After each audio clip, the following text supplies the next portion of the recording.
welcome back to Sunday Spotlight. My name is Poppy Webber and today I'm going to dismantle and fully reflock this saddle here. Usually on Sunday Spotlight we look at a product or a saddle in greater depth, but today I've got a reflock to do, so I thought why not bring you guys along for the ride. So here we are on my workbench. Here's the saddle we're going to do. So sit back, make yourself a cup of tea and hopefully enjoy. When I go along to saddle fittings, people often say to me, oh, my saddle was reflocked 6 months ago. But there's a difference between reflocked and like a full reflock. So when we do a saddle fitting, we sometimes put flocking in. Some people call that a reflock, some people call that flocking. But a full reflock is where we bring the saddle back here, take it to pieces, take all of the old stuff out, it's usually a bit minging, and then put lovely new fresh stuff in. So it kind of revives the saddle, it makes it nice and squishy again, and it's almost like a new saddle. So how often should you have your saddle reflocked? Well, there are varying views on that. Basically, as often as you need it, really. So you'll often, when we go out to saddle fittings, we will flock saddles up. So sometimes, the saddle's dropped to the front, we'll lift it back up again, or we'll lift it at the back, or whatever, and we put a flocking in it. That's not a reflock, that's just a bit of flocking. And that's not what we're doing here today. What we're doing here today is we're taking everything out and we're putting new stuff in. So it's giving the saddle a whole new lease of life. Some people would say you need to do this every couple of years with your saddle. Personally, I think you need to do it whenever it needs doing, which is a bit of a silly thing to say, I know. But like if your saddle feels like it's getting hard, or if it's overflocked like this one is here, then that's the time to do it. So you'll see, we'll have a look at the panels before I do it and then after I do it, and you'll see the difference and you'll see the reasons why we've done it. And then hopefully you'll understand the benefits of having your saddle reflocked. So let's get cracking. So I'm going to start off with the camera here, I think, but I might move you around at some point to try and get better views on it. So apologies if you start to feel a little bit seasick. Also, if you look like I've got a sore eye, it's because I've got an eyelash in my eye. I'm not crying, I promise. I've just got an eyelash in my eye. So let's get the saddle on the bench. This here is our little workbench. It's covered in like a woolen material, and that's to stop the saddles from getting scratched when they go on here. Some workbenches are covered in leather, this one's covered in a woolen blanket. Pink, obviously, pretty much everything in my life is pink. These are our threads, sort of Pinocchio face, this one. Needles, bits and bobs, flocking irons. Underneath the bench I've got the flocking. I'll show you the flocking, we'll talk through the different types of flocking. So this here is the little corner of my workbench. My workbench actually extends for quite a few metres up that way, but we'll focus on this bit for today, partly because there's loads of junk up there that you don't need to be able to see. So this saddle here is a nice little Ideal Jessica Dressage Saddle. It was bought by a client. She's bought it online for a bargain price, so it's worth the risk. Because we knew they fitted her horse because she tried on in the saddle fitting. So she found it online and sent me the link. I said, yeah, go for it. It's really, really good, cheap price. And so she's got it and it's arrived. And unfortunately, the panels, can you see here, are completely overflocked. They're stuffed hard with flocking, and that's made them go like rounded this way. So these saddles are really good, the Ideal Jessicas. They're really good for the sort of slightly flatter backed types. They're quite good on the native types. They don't often require this level of flocking in them because this makes the saddle sit. Let's see if we can make you see here. Can you see how here it's really overflocked? So when we pop this on her horse, it just sat really high at the back because there's just so much flocking in the back.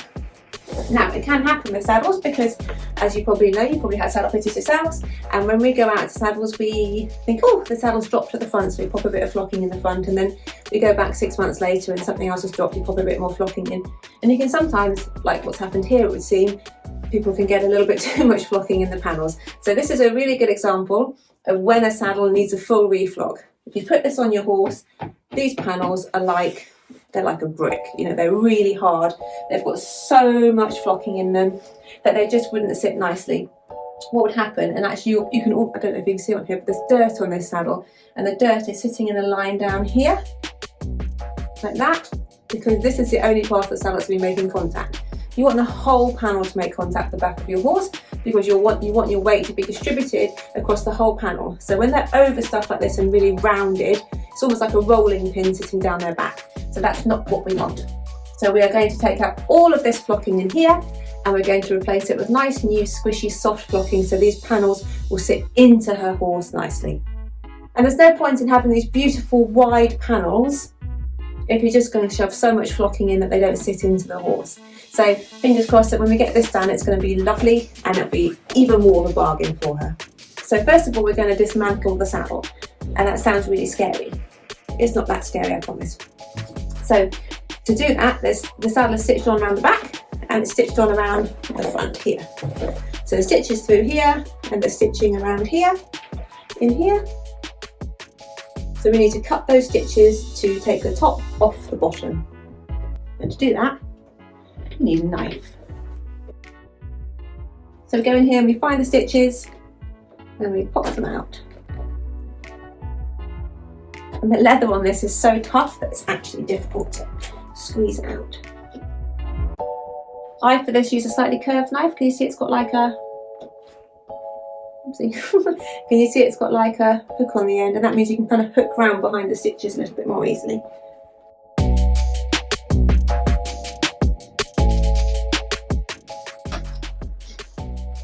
So that's the front now undone. Can we see there? So we now have to take the points out of the point pocket. So these are the points of the tree here. It would help if I got off my bottom, but I'm too lazy. So these are the points here, and they sit into a little pocket. So we need to take the points out of the point pocket. And there we go. So that's the point that's been sat in that little pocket behind the knee block. Dressage saddles are a little bit more of a pain to do than GP saddles, just because there's so much more of them. And you have all these straps getting in the way. There we go, now that's the front taken off. So can we see now we're taking the tree and the seat and the flaps off the panels, because it's the panels that we want to reflock. We're not doing anything with the top half, just that bottom half. Knife back, let's do the back end of it.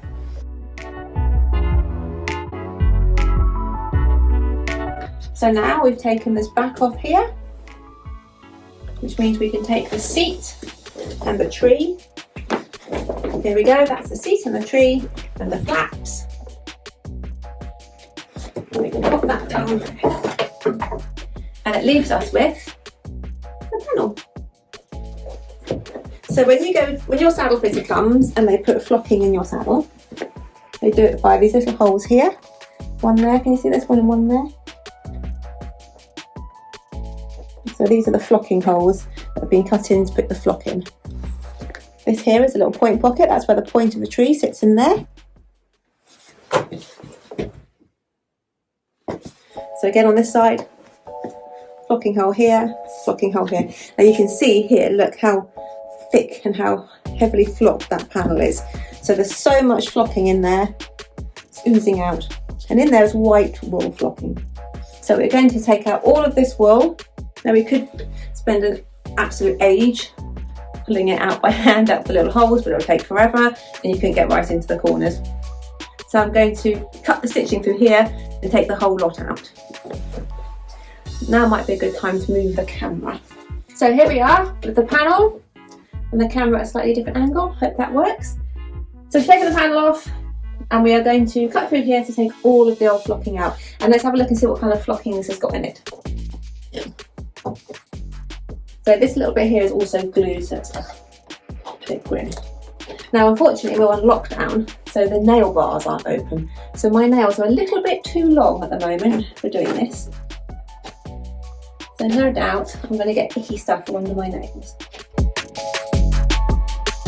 So here we are. This is all the old flocking in here to come out. Usually inside saddles you get like a real mixture of flocking, which you're not meant to do. You're meant to always use the same flocking in saddles because they don't mix very well together. But this saddle actually has always had the same flock put in it by the looks of things. Oh, I tell a lie. Some of this so whilst this looks like it's all the same flocking, actually some of it, this here, is what's called short fibre white wool. So when we do that, you can see it's really short, it's almost like, it tears really easily, it's almost like cotton wool. And then we see this stuff here, you see how that doesn't tear the same, it sort of stretches out. That's like long fibre white wool. So this long fibre stuff is much more expensive than the shorter stuff, and it's much superior as a product. So whenever I do a full reflock, I'll only ever use this long fibre white wool or Jacob's wool, which is like a browny grey wool. So these are the two flocks that I use. I would never personally flock with this because I find this short fibre stuff gets a little bit lumpy because of the way it works. So this actually has a mixture of short fibre white wool and long fibre white wool. Oh, and here we go. And that might look like that lovely beautiful grey stuff, but it's not. This is proper, this is synthetic. So this here, can you see it's like got a bluish horrible it's like it's almost asbestos-y, this is, it's horrible stuff. So that, it's got a tiny little bit of that in there. Seems odd to have just that in there. So someone at some point has come along and said, oh, reflock your saddle, and they've put in a teaspoonful of horrible wool. Oh no, a little bit more. Another couple of teaspoons of that horrible wool. So this saddle has got 3 different types of wool in so far. It's got the long fibre white wool, the short fibre white wool, and that horrible blue synthetic stuff. Can you see here that some of the flocking goes quite yellow? And that's the sweat. So a lot of people think that the sweat doesn't come through the leather, but it does. So a couple of these are a little bit sweaty, but not considering how old they are, they're not particularly drenched in sweat. Now that is because this saddle here, we've got a little lining on the panel. Can we see this little grey bit here? It's like a neoprene, and it's lined, and that can help stop the sweat from absorbing into the flocking. It also means that it feels a little bit on the bit that touches the horse's back feels a little bit smoother, and you can't feel the lumps so much through the panel. Not that you should have any lumps in your flocking.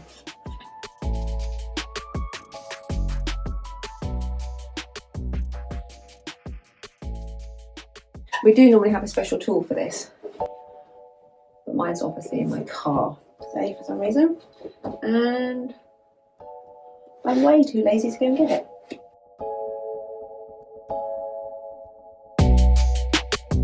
So that is one side, all empty. Can you see how empty that is now?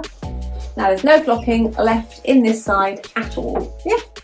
So now it's time to do the other side. And there we go. Both sides empty. Oh, sorry, Pinocchio. Both sides are now empty. So this is all of the flocking that comes out of a saddle. And you look at it and you think, oh my gosh, that's a huge amount. But actually, if this is really compacted down now, and like, to be fair, I did have a huge amount of flocking in because it was really compacted, because it was really like overstuffed. But actually, if you could see what this pile looked like before it was all compacted down, like if you imagine, for example, this bit of wool here, look how much they fluff up. So like one little bit actually fluffs up to loads. So this would have been like that big, the pile. So there is an awful lot of flocking in this saddle. Nothing exciting in there though, really. A couple of bits of disgusting wool. Most of it is that horrible short fibre wool. The odd little bit of nice wool. You see that? You see how much that stretches? Whee! Because it's long fibre compared to how much this one stretches. Not at all, because it's short fibre. And then you can feel, obviously you can't because you're on the telly, but you can also feel in your hand that has like bounce, boing, boing, and that is like a much more deadened feel. Much nicer, not so nice. So all our flocking is now put in the bin, which I always think is a bit of a shame. It's all lovely, well, that wasn't such lovely stuff, but often you take out some really lovely wool and like, I feel like it needs a home. I feel like I should put an advert in free ads offering it to birds for their nests. Like, what could it be used for? Anyway, so here we are back with an empty saddle. Empty. And that's cool because we're going to make it full again. I'm just pulling out all of these bits of stray threads because we're going to replace all of that. So I've gone around and I've pulled out all these loose bits of thread, which are also going to go into the bin. These don't need a home though, these are most definitely rubbish. About 1/3 of them landed in the bin, 2/3 on the floor. In my squeaky chair.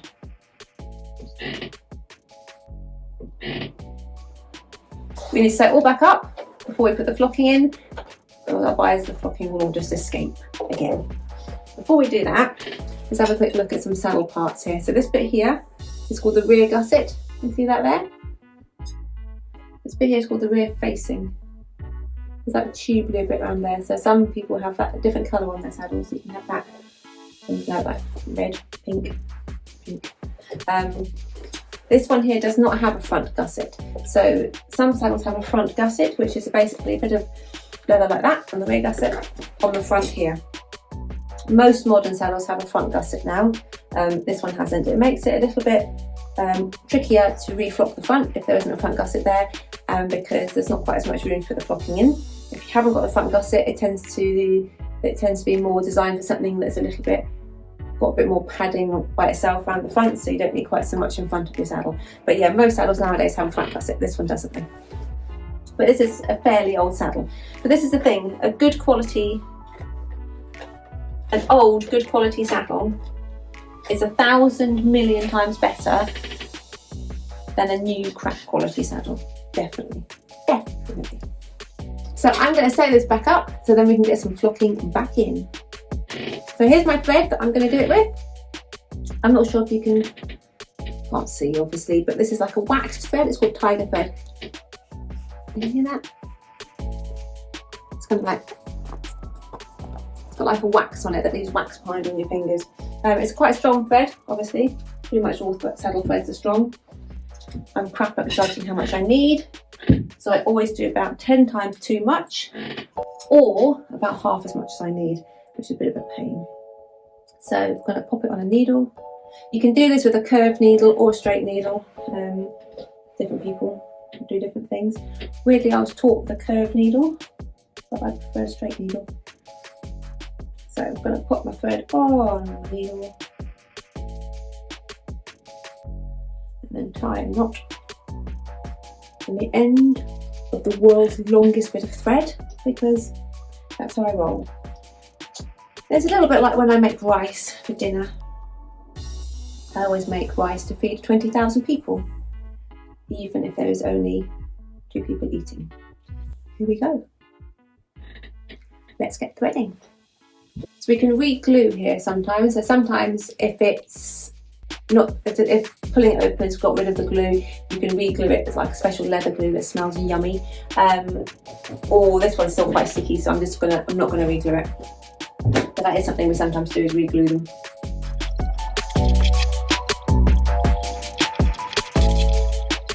So just working my way around. Feels like forever. And sometimes I wonder actually if it'd be easier to pull the flocking out little tiny holes than have to sew this back up. Ow! That's injury. Stabbed myself. My ever helpful visitor has come to help. She's not being helpful. This is Pumpkin. She's come to help. Or hinder. Which one are you doing? Helping or hindering? I think we can safely say she's hindering. Because how are you meant to get any work done with such a cute little face in front of you? Are you going to go on the floor then? I have to say I have the utmost respect for saddlers who do this all day, every day. Because it's really tough on your hands. Sorry, Mother. Hence I'm cheating and using pliers. So, panels now, all back together. Before we start putting the flocking back in, I'm just going to take some little measurements just to make sure that the panels are even. It should be, because it was pretty even before and I've sewn it up the same as it was sewn up before. So we're just going to check, just in case. So it's literally taking a ruler and checking a few points across the panel. And that all looks good, so now we're ready to put the flocking back in. I'm lucky enough to have learned from quite a few different saddlers, and everyone does things slightly differently. Some people just would now put the panel back onto the rest of the saddle. Other people would almost like lightly flock the whole panel and then put it back on and then top the flocking up when it's on. And then some people put flocking into the more tricky kind of corners, the corners that are harder to reach when the top's back on, and then sew it on and then finish it off. So I'm one of the third lot of people. I like to put some flocking in the corners, so in here and in here, the places that are a little bit more difficult to access when the rest of the saddle is on top really. So to do that, we use our flocking irons. These are all flocking irons here. Quite a selection. My dog chews this one, so it's got vet wrap on it. And this is a very curvy one. So some people like straight flocking irons, some people like curved ones. I like them slightly curved. Some of them have little notches taken out the end. Can you see that? Other ones are smooth. The notches help you sort of snag the flocking a little bit. I'm going to pop some flocking into the tricky corners and then I'm going to sew it back on. Easy, you may say. Wait till you see sewing back on. Now it's time to put the flocking in. We have to think about what flocking to put in. There are two, well, I personally use two main types of flocking. There are lots of others. There's synthetic flocking, there's that horrible short fibre stuff that we took out of this one, which is the stuff that's like cotton wool and doesn't really stretch. But the two main ones I use are Jacob's flock, which is this grey one, and then that long fibre white wool. So that, remember that one that's really long? It's got really long fibres in it, so it does that. So it's really nice and bouncy. It smells of sheep. Can you smell it? Sometimes if you're extra lucky, look like this, you get a little bit of sheep poo in it. It is cleaned, I promise. And it only does smell slightly of sheep. But it smells enough of sheep that if you get it out in a yard and there's dogs in the yard, they think there's a sheep in your bag. So I'm going to use, so for today, I'm going to use Jacob's wool. I much prefer Jacob's. Well, no, I don't much prefer, but I do slightly prefer Jacob's wool to the long fibre white wool. This Jacob's wool is quite grey. We also have like a darker one that's curlier, which I do slightly prefer, but I've run out of that one, so we're back onto this grey one. The reason that I use Jacob's wool is, I don't really know, I just prefer it slightly. Everyone prefers things. If I was on a yard and I was flocking somebody's saddle on the yard and their saddle already had the white wool in, then I'd use the white wool because you shouldn't really mix the wools, they don't go together so well. Jacob's wool I like, it's got enough bounce to it, and it's got that little bit of kind of oil to it. You can feel I think it's lanolin in there, you can feel the oil in there, and it's bouncy, but it's also kind of deadens the back. It's not too springy, but then it's not too deadened either. It's just, I prefer it, I like working with it. So, let's get cracking, because I don't know if you can see. It's dark outside. It's past my dinner time. I have a lot of saddle to put together, and so I'm going to get cracking to try and get it done so I can eat my dinner. Just realised I didn't have all the lights on last time. Right, so I'm going to use this long one because I'm getting it right into here, and I'm going to start putting the flock into the saddle. So we literally take handfuls of flock, armfuls of flock actually by the time you see how much goes in. So we take handfuls of flock and we use the flocking holes, the pre-existing flocking holes, and we pop some flocking down into the saddle. As I'm doing it, I'm feeling with my hand underneath here to make sure that the pressure is right. So you get to learn like the pressure that you need to put on.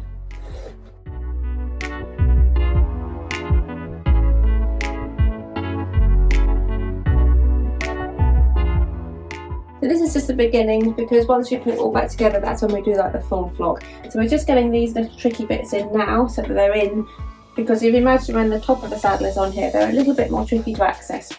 So it's best to get this over and done with now, I find personally. But again, everyone does things a bit differently. And it's like, it's something that the more you do it, the more you learn how much pressure you need to put down. And I have to confess that flocking saddles is not my favourite thing. Like full reflocks is not my favourite thing. Partly because I get blisters so easily from sewing them up. Now, because I know the horse that this is going on, I know that I don't want to put too much flocking in. It's got quite a lot of its own flocking, really, the horse, so it doesn't need to have too much in, because otherwise it'll end up being perched like it was before. So we're going to go quite like a soft flock through this saddle here.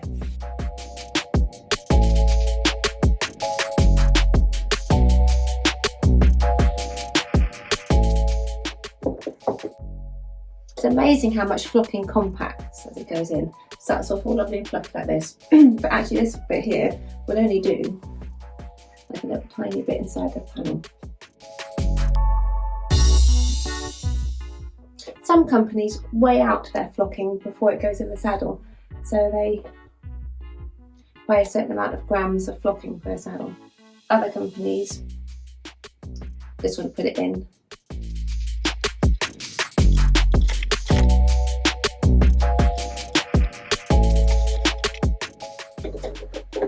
These saddles really are beautifully made. It's amazing because this is by no means a new saddle. It's actually fairly old. It's not even got a serial number on it, so I couldn't even tell exactly how old it is, but it's pretty old. And yet they're still like made, like if I was to take apart a brand new Jessica, it would be so very similar inside because it's a really good design and so they've just stuck with it. And they're really popular and they're just beautifully made, you know, all the stitching is beautiful. A good saddle like this would literally last you a lifetime. As this saddle probably has lasted someone a really long time until my client bought it. I like second-hand saddles. I think they have a story, or they have stories to tell. You know, imagine how many hopes and dreams have taken place in this saddle. And also, a good quality second-hand saddle like this, for example, is so much better than a new crap quality one. I know I say this all the time, and you're probably all bored to death of me saying it. And at this point, it hasn't got to be like a finished article. It's just got to be enough up in the corner there so that when we put the top on and then we reflock it, we haven't got some gaping spaces in all the corners because we've already flocked those bits, and then we can flock the rest. That's much more easy to get to. I'm also going to put just a very thin layer of flock along the panel before we put it together because it just holds it a little bit, because I just find it holds it a little bit more, like it makes the panel a little bit less floppy, so it's a bit easier to work with. The reason I don't completely fill the panels with fluff, and then he said fluff. The reason I don't completely fill the panels with flock is because it can then, when you put it on, it kind of changes how it goes. So like what you think is a soft panel, sometimes you put on, you're like, oh my gosh, as soon as the tree's up behind it pushing it, it ends up harder than you expected. But also it's more difficult to sew on because when the panels are full and they're a little bit more rounded, when you come to stitching on the rest of the saddle, like the seat area, it can be harder to pull it tight. So you do need them fairly empty really to be able to pull it tight, I find personally. Again, I bet there's people out there thinking, I can stuff a panel full and still put it on. People don't have hands the size of a 4-year-old child. I do. Now that I've got the flock into these little tricky corners of the saddle, I've put a little thin layer down here. So you can see we've filled all the way through here, put some in the corner here, some in the corner, in the corner, in the corner, all the way down here. And then a little bit through the middle here. And now what I'm going to do is I'm going to attach this part of the saddle to that part of the saddle. So in terms of saddle fitting, all qualified saddle fitters should be able to fully reflock a saddle because it's one of our exams that we have to do. One of the many exams that we do is a reflocking exam. So we have to reflock. We have to basically do this in the exam situation.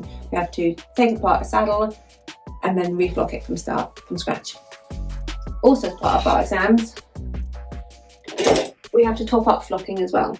So we have to be able to, because topping up flocking is a different skill because you have to be able to go in and put it on top of, underneath existing flocking without disturbing that existing flocking. Because if you start to disturb flocking that's been there for a while, it makes it really lumpy bumpy. And nobody wants a lumpy bumpy saddle.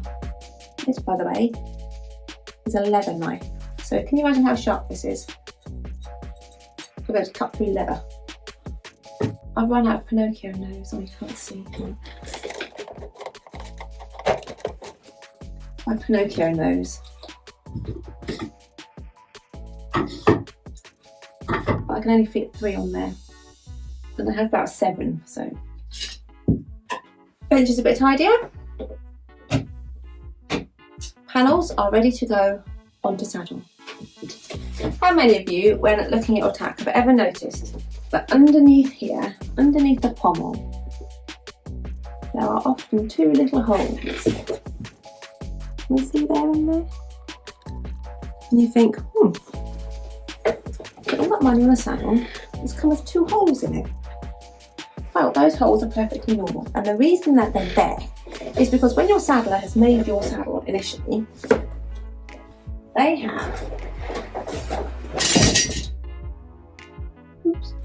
have got this half of the saddle and this half of the saddle to put together, and those two little holes are where they put two little nails in, like tacks in here, to hold this half onto this half, to hold this half onto this half whilst they sew it up. So there we go. So now I'm going to put my little tacks in. Well, first of all, we need to do things like need to feed this girth strap through here. It's a bit of a pig of a job. So I need to feed this girth strap through here, put the points into the points pocket, reassemble everything, sit it all together, make sure it's all lined up, put my tacks in, and then start sewing. This is the worst part.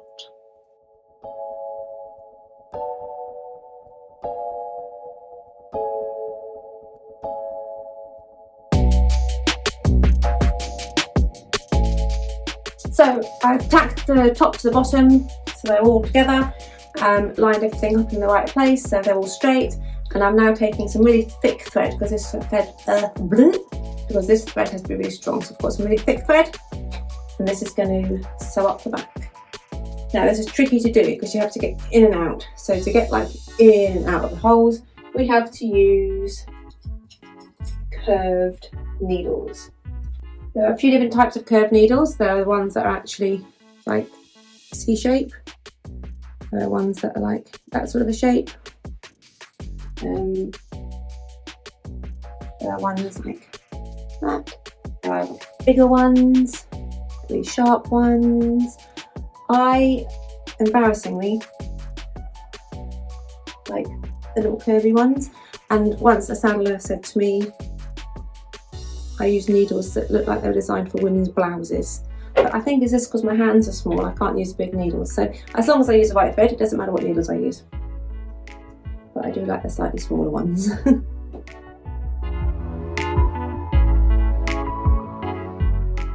So I've tried to do it at this angle so we can kind of see what's going on. So we are slowly lacing in the rear of the panel. All the lacing in, because it's a bit like doing shoelaces up really.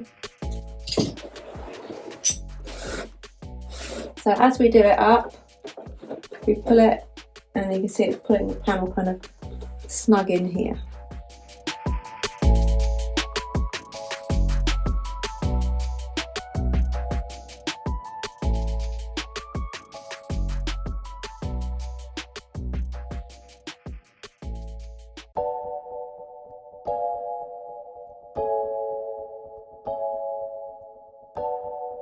So nearly finished, a couple more stitches, well not the whole thing, so nearly finished lacing in the back of the panel, just a couple more stitches to go, and then that's done, and then we'll do the front, and then we'll put the flocking in, and then we'll do what's called mashing, which is where you basically beat it up with a special little beater up tool, and then we'll check the flocking again, and then we're done.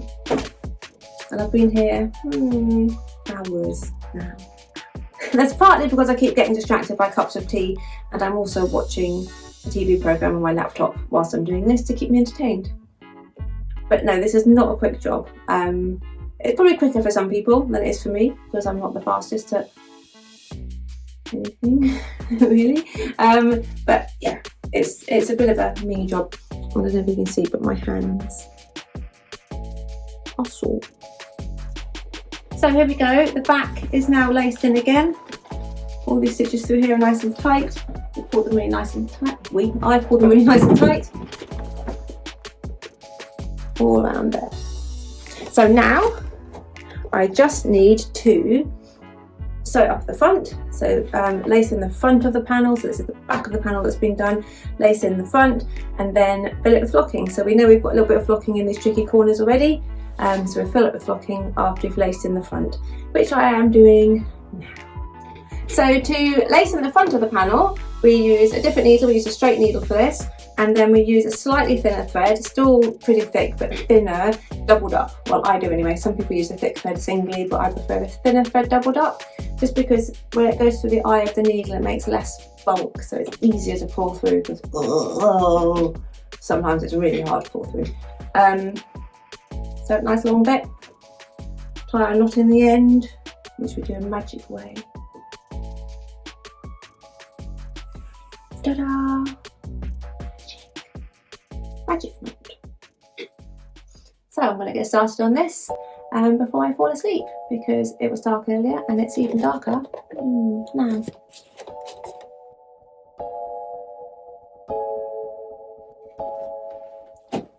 I've just finished at the front, so I've now finished lacing all of the back gusset in. We've done it all through the front here, and now all we have left to do is put the flocking in. I don't know if you remember, but I'm being a right lazy old toad and I'm sitting down. I normally stand up to do this, but it's been a long day today. So remember, we put it into these little tricky sections here. We've filled that end already. We've filled the little tricky corners here already, and we only have this little bit here now to finish off.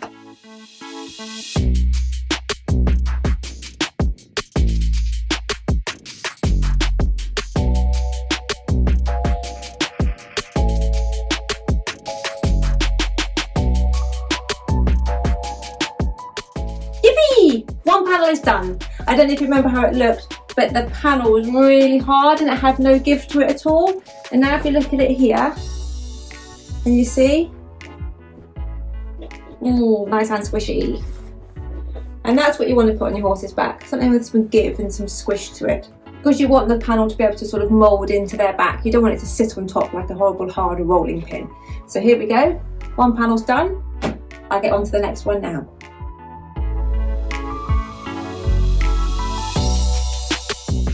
And that is a full reflock. What you've seen me do was take the panels off the rest of the saddle, take out all the old flocking. We looked at that, and some of it was short fibre white wool, a little bit was long fibre white wool, and then I had a couple of little bits of some disgusting synthetic wool in there as well. So we've taken all of that out, and the reason we did it today was because those panels were over flocked.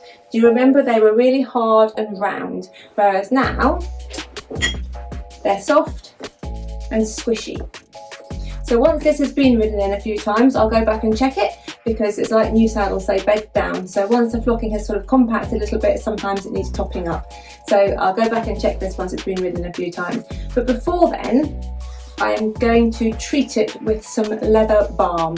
So I've got a special little tool called a masher, which is where we mash it. I'm going to mash it, and then I'm going to smother it in leather balm, because the leather is a little bit dry, and then give it back to its owner, and hopefully she will love it. I hope you've learned some stuff today. When I edit it, I'm going to have to really edit out the long boring bits, so hopefully I can make it into a compact enough, not too boring video, because I've been in here probably for, well, I won't lie, I've been in here pretty much all day, but that's because I keep getting distracted by cups of tea, and I've watched an entire series of Ink Master on my laptop. A full reflock does usually take a few hours, but perhaps not as long as I've taken today. Please subscribe, like, ask questions, comment below. Remember, we do a monthly live video as well as a weekly one like this. Next week I'm thinking of doing a video about the Ideal Jessicas, which is what one of these saddles is, as like a spotlight on it, where we can look at it, maybe look at the tree inside it, we can talk about what makes them really good for certain types of horses and ponies and that kind of thing. So today we've reflocked this. I hope you've learnt lots. I hope you've enjoyed it. And please remember to subscribe and like and ask as many questions as you like below in the little commentsy thing. Also catch up with me on Facebook, which is facebook.com/a day in the life of a saddle fitter. I'm Poppy Webber, and it's been lovely spending this time with you. Take care. Lots of love.